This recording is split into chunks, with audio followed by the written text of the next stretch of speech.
Il n'y aura pas de transition écologique s'il n'y a pas une réflexion sur la justice sociale de cette transition. La transition écologique doit recueillir l'adhésion des populations. Il est donc indispensable qu'émerge une proposition de transition juste des mobilités. Un enjeu majeur qui sera débattu le 27 février à Paris lors d'un colloque co-organisé par l'École des Ponts Paris-Tech, une école qui entend prendre sa part dans les nouvelles solutions à faire émerger. Cette école, elle a, depuis 275 ans, été au rendez-vous de toutes les transformations structurelles, de toutes les révolutions technologiques de ce pays. Cette école, c'est l'école du bien commun, au sens où notre cœur de métier, c'est d'aménager les villes, les territoires pour rendre notre vie collective possible. Et donc là, on est devant une nouvelle page pour réinventer ce bien commun.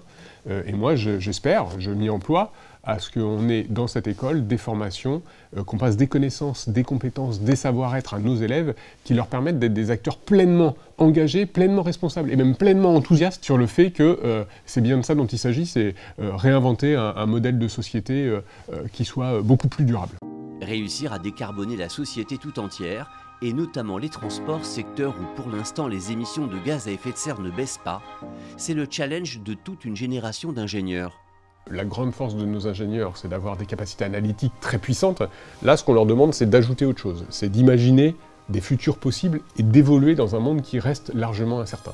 Là où ils ont une responsabilité, c'est de dire « oui, mais on peut dessiner ce futur en entendant la voix et les points de discussion, la position des uns et des autres. » Dans le domaine des transports, des solutions techniques existent, mais pour le moment, elles n'apparaissent sans doute pas justes pour tout le monde. C'est clairement pas qu'une question technique. Il y a un certain nombre de solutions techniques qui sont matures pour réduire nos émissions de gaz à effet de serre et qui pour autant ne sont pas d'usage encore courant.